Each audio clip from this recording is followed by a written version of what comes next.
G'day everyone, welcome back to another episode of the Australian Property Investment Podcast. I'm your host, Aaron Christie-David. I run a mortgage broking business called Atelier Wealth, where we specialise in helping property investors start out and scale up their property portfolios. And in true fashion, we bring in a guest, what I call a best in breed, so someone who lives, eats, breathes, sleeps, all things property related. And I'm going to be very biased today that someone here is best in breed because today in the studio, we've got my wife, business partner, Bernadette. Welcome. Thank you. Thanks for having me, Aaron. Not at all. We got a lot to talk about, and I'd say it's almost what's the word? It's almost poetic that we're here. So we record our podcast in a great studio in North Sydney, and we literally got married around the corner 10 years ago. That's right. I know. We're coming up to our 10-year wedding anniversary, and gosh, how much time has flown and how much we've experienced together. Isn't it? Yeah. It's amazing. And I'm not going to sit here and make this about us, but I think for a lot of people, when you pause and reflect on what truly happens in a decade, and I think there was that great saying that when we went to Tony Robbins, people overestimate what they can do in a year, but underestimate how much they can do in a decade. Yes. And if we just kind of recap what the last 10 years has looked like for us, back then, we would have had two investment properties. We were both working corporate. Yeah. Renting in Little Bay. Yep. And then not long afterwards, I decided that I want to step out into mortgage broking and had a Mortgage Choice franchise for some time there as well. Yes. But we had aspirations to grow. And now where we are with the business, Atelier Wealth has been going for 7 years. We've bought our own home. We've got a commercial near self-managed super fund as well. We bought Little Bay, sold Little Bay, sold our other investment properties as well. But the reason that we want to bring this episode to you today, again, not to talk about us, is to talk about a little bit of our journey, but our most recent acquisition. And I think it's a super important one because we deal with a lot of self-employed, and particularly I say you do a lot of self-employed borrowers. And one of the big bugbears is paying rent. And I think we've got to the point in our business where rent had served us, but what got us here will not get us to the next level of our growth and our wealth plans as well. And we said, right, how do we kind of stop paying rent, buy our own commercial property? And this is very much largely driven by our business coaches as well at Abundance Global going, we need to get into the asset building mindset, and rent just wasn't serving us in that sense. So we said, right, how do we set about buying our own commercial property? And so we looked at, do we put down our roots in the CBD, which is where we are traditionally, or do we move to a location close to us, which homes in Woonona? Do we try and buy something in the northern Illawarra suburbs? And we said, right, let's get to work. There's no commercial property to buy. Absolutely. I think that was the biggest frustration, and we were looking sort of, I'd say passively, for about a good 6 to 8 months. Just watching and seeing, what's coming on the market, and it was crickets. It was underwhelming. Yes. It was underwhelming, and we could have bought, but I'm like, we would outgrow this within a year or two. It's like, okay, this is clearly not going to serve us for long term. And I think that's important with commercial to jump in, is like it's about the long term play. So it's not necessarily about where your business is at now, but where your business is going to be in maybe 5-10 years time. Correct. And you got to really kind of put that pen to paper. Go, okay, what does the growth look like? What do we think we're going to get from a run rate perspective in terms of financials? Yeah. What can we afford to buy now that won't like bleed the business till we kind of turn a corner?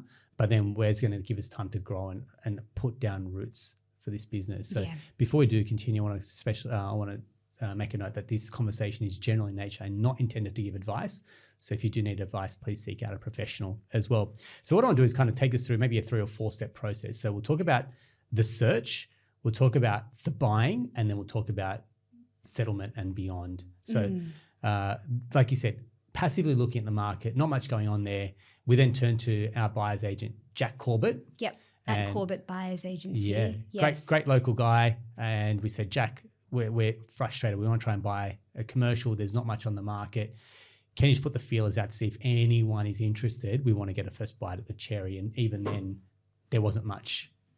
There just really wasn't much stock. I mean, just to geographically specific. Our closest sort of city is Wollongong. Yeah. We did not personally want our office to be based there just because it is about 20-30 minute commute from our home, and we wanted something a lot more local and a lot more centric to the community that we live and work in.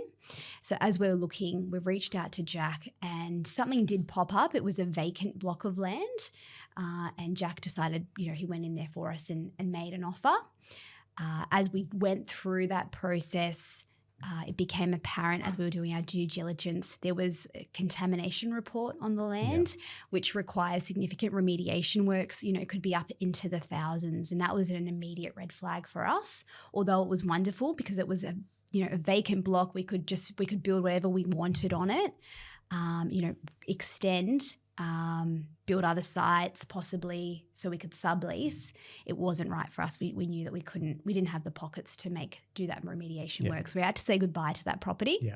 But I think what the beauty of that process was, it got us into the gear of getting finance organised, going through contract reviews, what type of entity are we going to buy this, and then what do the numbers look like in terms of stacking up. And the hardest part, I guess, with valuations on this type of vacant block, there's no vacant blocks from a commercial perspective in around the areas to benchmark it. So we had to, just a guesstimate to kind of work out what our offer was going to be, right? Well, that's right. And I think when you move into commercial, it really becomes about the square meterage rate. So how big is the site? What is the square meterage? Is it 200, 300 square meters? And then how much typically have comparable properties sold for? Would that have a similar space and likeness to the property? Yeah. So you really have to start to pull up some of those comparables, speaking to your commercial agents in your area to get a bit of a feel for what is the going rate as well. Yep. So we missed out on that opportunity, and we said, look, we didn't miss out. We tried, nothing ventured, nothing gained, but at least we're moving forward on this as well. Yeah. And then by engaging Jack, then we said, look, is there anyone else that's interested? And it just so happened there was a really great real estate agency local that were looking to buy as well. They were running out of rooms, similar dilemma to what we had. And it's like, awesome. If we join forces, potentially we're going to get economies of scale here. They've got a good budget. We've got a good budget as well. Can we potentially find something? And then lo and behold, this awesome opportunity came up that we saw. Yeah, that's right. So it's a big site. It's just shy of 800 square meters. Yep. So nowhere could our business fill that and occupy that now, and no way could their business either. And in partnership together, we're like, we can go in with our combined budgets, buy this site, and I'm going to be really truthful. It's an ugly duckling. Like there's no way to sugarcoat. We'll try and get it brought up onto the screen. So if you're tuning in audio, jump onto the YouTube and have a look at the video. So I'll bring up on the back screen in a second. And yeah, it's what's the saying? Buy the worst house on the best street, or we bought the worst commercial on a pretty good street. That's exactly right. In the town centre. Yeah, absolutely. So, I mean, to look at it, it's not much, but we could see the opportunity because of the size of the frontage that the property had and of the ability for us to inject money to upgrade it. We are going to see the return, we hope, in terms of an uplift in a commercial valuation. Yeah. So that's a lot of the key drivers there. Yeah, great. So we played the long game. When we looked at the numbers, it was a sizable commitment. And so when we're talking commercial, so I guess we'll go into the structuring on how we put together this deal. So co-purchase it. So when you've got two different companies that are buying, we've each got to go in and kind of find a commonality in terms of our buying entity. Yep. Right. So take us through how you set that up. Yeah, that's right. So each business has set up their own unit trust, so fixed unit trusts, and we've bought it together as a partnership. Now, our intention is to ultimately fit it out, divide it, and then do a subdivision so we can then split the asset, and the real estate agency and us can have our own separate titles. Yeah. So it is, we're going to keep you posted as we go through this journey because we're learning a lot. Strata subdivision, at the moment going through, we might get to the CDC approval.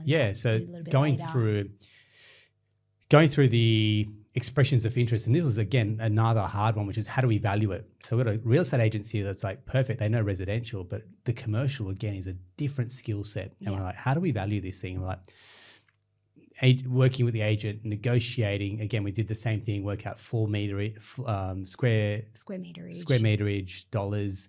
Here's what we think it's going to be worth. Do we add a sweetener on top of that? So we just kind of pay whatever we need to avoid competition from a negotiation perspective. So that you would try and negotiate. There were a couple of things that the vendor wanted. So the vendor wanted to exchange in the new financial year. And the reason they wanted to exchange in the new financial year is because when the date you exchange is the date that you pay capital gains. Yeah. So if we exchanged, we were talking negotiations started around April, May. If we exchanged then, he would have to have paid capital gains for this financial year. He wanted to push it out to next financial year. So their recommendation was to lock the price down, but to ensure that it'll exchange in the year he wanted was to put a put and call option on the property. So put and call option is where we as the purchasers and them as the vendors agree to a price.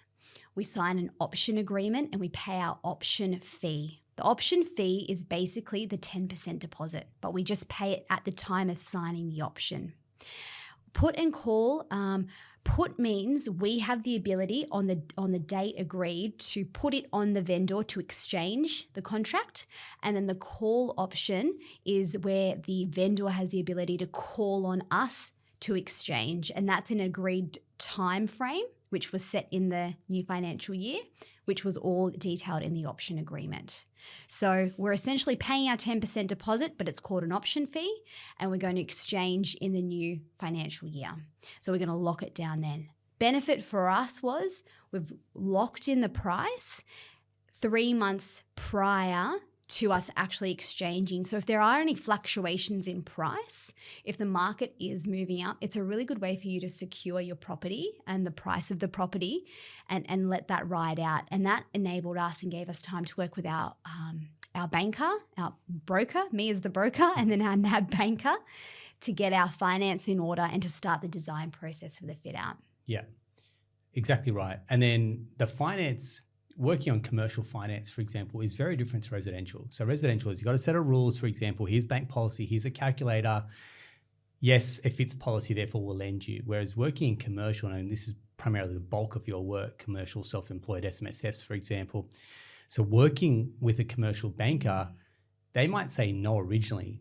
And then by working together, understanding the business, understanding the long-term play, what the site's going to look like, that no becomes a maybe, and that maybe then becomes a yes once we found the site, right? So take us through that evolution of working with, and we had a really great banker. Shout out to Justin Allenby over at NAB. Yeah, absolutely. Just really, I guess this is where that power of, it's not a level playing field. You get another business in there that goes, they might take that no and feel dejected. Yeah. You initially came back with that no. It's like, I don't know, I think we can, I've got real belief in this. Yeah. We've got real belief in this. What do we need to do to make this work? Absolutely. The beauty of commercial is it's not black and white. It's very subjective and there are a lot of grey areas. And why I like it is because we can tell a story. So if we can show, there's a couple of things. If we can show your historical figures of the business, last 2-3 years, we can show a growth trajectory. We can tell a story about what the business has been doing. The beauty is you can also provide forecasts. So you can actually say, okay, based on our growth trajectory that we've had historical, we can now look forward on our forecasts and say, hey, this is where the business will be in 1, possibly 2 years' time. So if we have that power, we can show the banker this is a solid business, and you can tell the story about what you're doing to invest and grow your business. So for us, when it was initially a no, it was based on historicals, and then what we did is I built out the forecast for the business.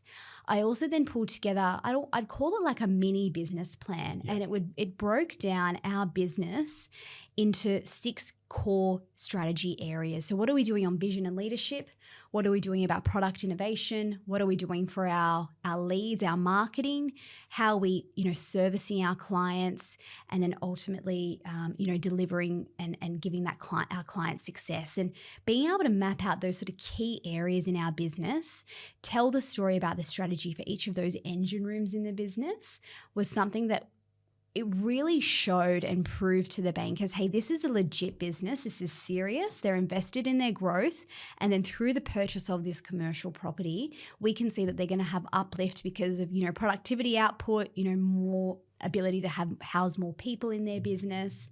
So that's how we turn the no into a yes. So commercial is, it's exciting in one way because you can tell a story. Yeah. And you put that same deal in front of two different mortgage brokers. I'm not going to compare, but just as a pure story, you put that in front of two different brokers, you'll get a different result. And initially it was a no. I said, no, there's conviction in this. Yes. And they fed off that level of conviction. It's like, if there's true belief in this business, then let's relook at it. And so if you've been told a no, don't be disheartened. Find someone else that's truly going to bat for you, and find the right banker that's going to go into bat for you as well, because the banks are there to lend. They want to find people to lend to. They've just got to have the right business. And I think this is something, if you're a commercial, if you're a business owner, you're investing in commercial property, residential property, it doesn't matter. But if you have the belief, then you need to find that team that also believes in you and will support that vision. Yeah. And don't be shy. Like, if you have a vision, whatever it is, build your property portfolio to X, build your business to X. The people that you have around you, tell them your vision, because if we know what you want to achieve, we can we're there on the journey and we can help to facilitate that. Yeah, correct. That's what you want. You want people that are pro and supporting your business growth and your future ambitions, which that's something that we've learned firsthand. It's like, don't project. A lot of people project their own insecurities. It's like, well, hang on, this is bigger than us. And so we go through the finance process. Yep. The entities in itself. So we bought through our fixed unit trust as the buying entity. Let's just be open about it. Be prepared for a mountain of paperwork and meetings with lawyers and accountants. And you obviously took that monkey on your back and handled the whole thing, but that is a time and energy consuming part of the process.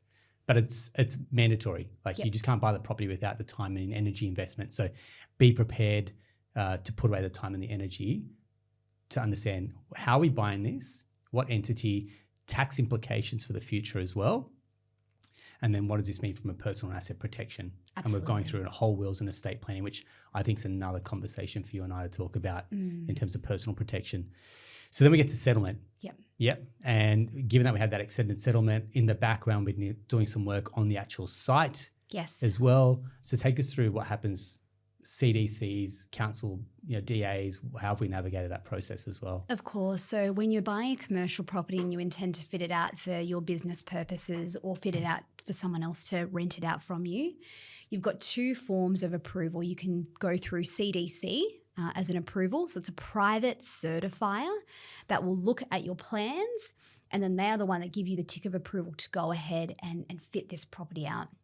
The other option is council through a DA. Now, for obvious reasons, most people like to avoid council. They serve a great purpose for a lot of things. Approving commercial fit-outs is not one of their strongest and quickest turnaround times that they're able to provide. So we've been actively pushing to get a CDC approval in place. This has been something I've been learning as we've been going through the process. Every certifier is different.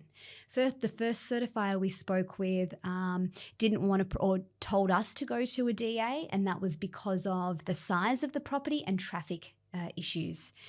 We then spoke to another certifier, and that wasn't a concern for them as long as we addressed a couple of issues. So if one certifier says no, it's not a no for every certifier. Yeah. So it's really getting recommendations, speaking to all different sorts of certifiers. If you know of people who have used them in the past, who is the best one for us?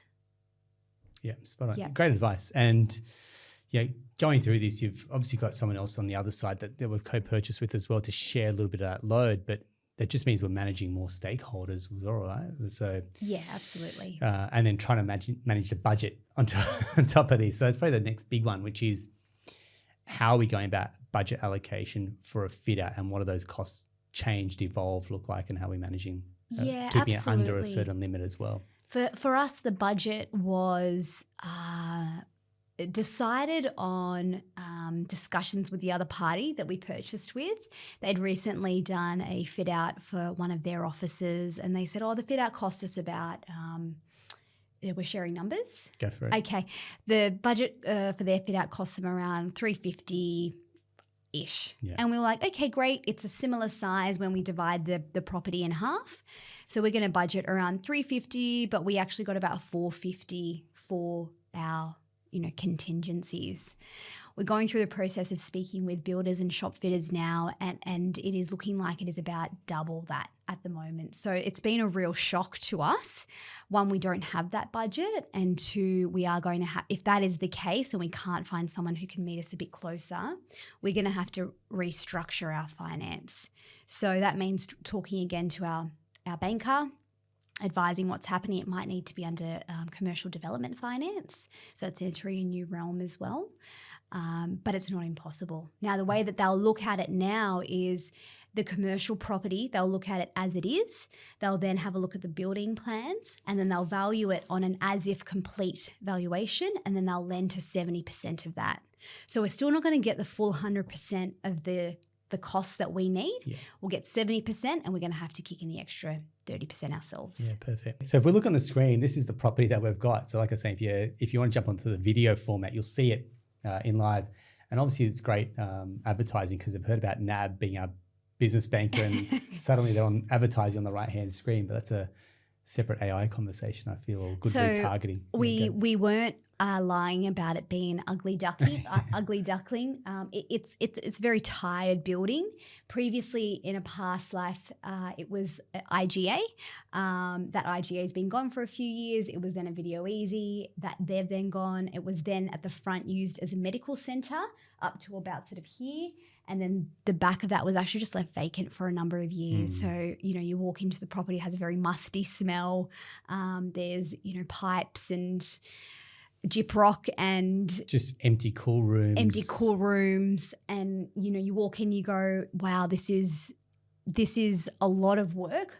But if we can see the upside and we can lift the value of this by adding out fit out, bringing our business into this premises, not only is because it has such a large shop frontage, shop meterage, it's going to lift the town centre as well. Correct. And that's what we wanted. We wanted to come into a site where we could see the upside, but also lift the community as well. And I think any good development, whether it's resi or commercial, will have that effect where it's like you're now raising the bar on it. So as we kind of scroll through, you'll see this is the location. So it's in the suburb called Woonona. It's on Princess High, which is a really great thoroughfare. And then that's the site. So while we share that car parking with the other couple of businesses on the strata, there's ample car parking around, say, for team members and for clients coming through there as well. This was the inside. Some creative interior design work there as well with the color schemes. But again, it's like when people go through and they see, I don't like the walls. It's like, who cares about the walls, mate? They'll be gone or they'll be repainted. So there's that ability just to see past what it is in its current iteration to what it will be in the future as well. And so to us, the inside became irrelevant. And the other part is, and this is where you get resourceful, we put it out there on I want to say one of the other partners in the purchase, put it out there for people to come through and take whatever they wanted. We're talking like joinery, we're talking the walls, sinks, whatever you wanted. Come and help yourself. And the amount of people that came that could upcycle a lot of the fit out meant that it just didn't go into land waste. Correct. And cost for us to demo the building as well. So it's such a win-win going. If you can just be resourceful, someone's going to see value in the gyprock, the joinery, the metal. We had a guy come out. He was building his home in a bushfire-prone area, so his base needed to be metal, not wood. And he came out and he said, "Hey, can I pull down the gyprock and take all the metal out?" And we're like, "Yeah, go nuts. It's all yours." Yeah. So people, especially I would say now, I think people really are looking to how can we do more recycling? How can we be a little bit more resourceful? I think absolutely, instead of just like building something new, throwing it into the trash. Yep.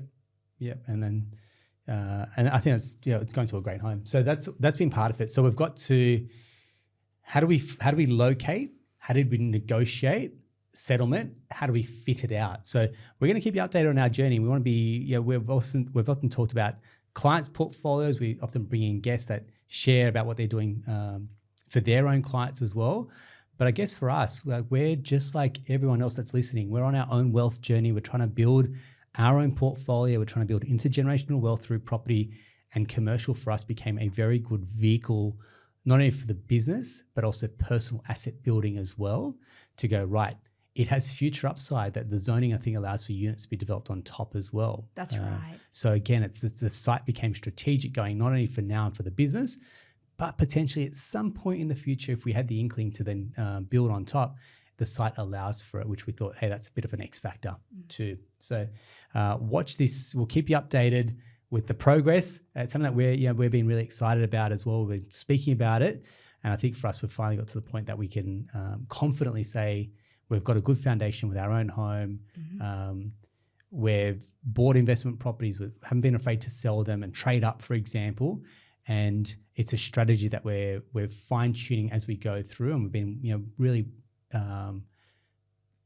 fortunate to be privy to a lot of clients in their own wealth building journey. And everyone has a different style or a different risk appetite.